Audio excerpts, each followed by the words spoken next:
रात 9 बजे का वक्त। जगह बनारस का हरिश्चंद्र घाट। चारों तरफ सुलगती चिताएं, आग की लपटें और उठते धुएं से जलती आंखें। कोई चिता के पास नरमुंड लिए जाप कर रहा, तो कोई जलती चिता से राख उठाकर मालिश, तो कोई मुर्गे का सिर काटकर उसके खून से साधना कर रहा है। कई ऐसे भी हैं जो इंसानी खोपड़ी में खा पी भी रहे हैं। इन्हें देखकर मन में सिहरन होने लगती है। ये अघोरी हैं, यानी जिनके लिए कोई भी चीज़ अपवित्र नहीं। ये इंसान का कच्चा मांस तक खा जाते हैं। कई तो मल मूत्र का भोग करते हैं। पंथ सीरीज में आज कहानी इन्हीं अघोरियों की। पंथ इंसान का मांस और मल तक खा जाते हैं। अघोरी शमशान में बैठकर नरमुंड में भोजन, कई तो मुर्गे के खून से करते हैं साधना। 2 वर्ष पहले लेखक। बनारस से मनीषा भल्ला। रात 9 बजे का वक्त। जगह बनारस का हरिश्चंद्र घाट।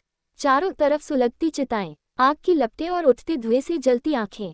कोई चिता के पास नरमुंड लिए जाप कर रहा, तो कोई जलती चिता से राख उठाकर मालिश, तो कोई मुर्गे का सिर काटकर उसके खून से साधना कर रहा है। कई ऐसे भी हैं जो इंसानी खोपड़ी में खा पी भी रहे हैं। इन्हें देखकर मन में सिहरन होने लगती है। ये अघोरी हैं, यानी जिनके लिए कोई भी चीज़ अपवित्र नहीं। ये इंसान का कच्चा मांस तक खा जाते हैं। कई तो मल मूत्र का भोग करते हैं। पंथ सीरीज में आज कहानी इन्हीं अघोरियों की। हरिश्चंद्र घाट पर 24 घंटे चिताएं जलती रहती हैं। रात 9 बजे के बाद यहाँ अघोरी जुटने लगते हैं। रविवार का दिन, बाबा मशाननाथ मंदिर में पूजा की तैयारियां हो रही हैं। आज महाकाल के औघड़ रूप की पूजा है। महाकाल को दही से नहलाया गया है। उन पर चिता की भस्म से त्रिमुंड और ओम बनाया जा रहा है। फल, मिठाई, पान और गांजे का भोग लगाया जा रहा है। कई भक्त अपनी जेब से शराब निकालकर महाकाल पर चढ़ा रहे हैं। यहाँ बाबा कालू डोम परिवार के पवन चौधरी पूजा करते हैं। वही कालू डोम जिनके यहाँ राजा हरिश्चंद्र ने खुद को बेच दिया था। वंशजों का दावा है कि उनके बाबा डोम भी थे और औघड़ भी। यह मंदिर अघोरियों की साधना का गढ़ है। बाबा कालू और बाबा कीनाराम ने यहाँ सिद्धि प्राप्त की थी। बाबा कीनाराम अघोरियों के पूर्वज हैं, जिनके नाम से बनारस में अघोर पीठ भी है। पंथ इंसान का मांस और मल तक खा जाते हैं। अघोरी शमशान में बैठकर नरमुंड में भोजन, कई तो मुर्गे के खून से करते हैं साधना। 2 वर्ष पहले लेखक। बनारस से मनीषा भल्ला। रात 9 बजे का वक्त। जगह बनारस का हरिश्चंद्र घाट। चारों तरफ सुलगती चिताएं, आग की लपटें और उठते धुएं से जलती आंखें। कोई चिता के पास नरमुंड लिए जाप कर रहा, तो कोई जलती चिता से राख उठाकर मालिश, तो कोई मुर्गे का सिर काटकर उसके खून से साधना कर रहा है।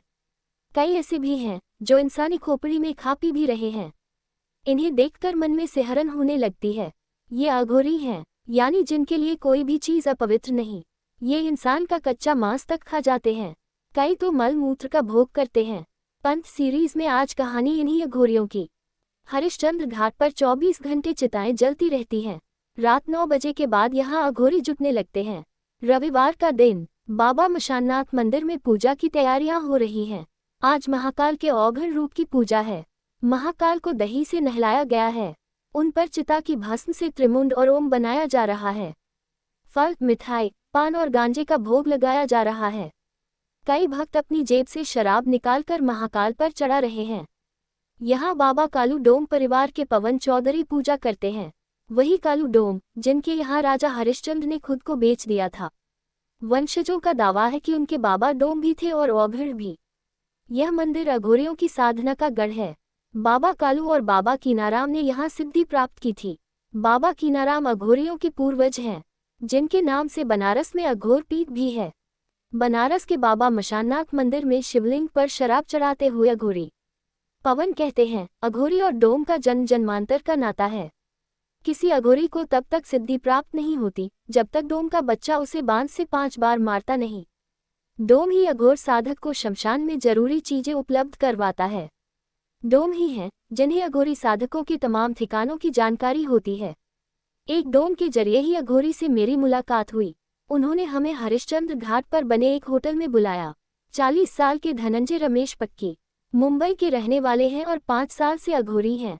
27,000 रुपये गुरुदक्षिणा देकर अघोरी बने थे। फिलहाल 7,000 रुपये महीने किराए का कमरा लेकर होटल में रहते हैं। कमरे में सामान बिखरा पड़ा है, रोशनी काफी कम है। टेबल पर 1-2 खोपड़ी रखी है, एक इंसान की और दूसरी बंदर की। उसके सामने बैठे ये बाबा अपनी साधना में लीन हैं। मेरे पहुंचने पर ध्यान तोड़ते हैं और बातचीत शुरू होती है। मैंने पूछा,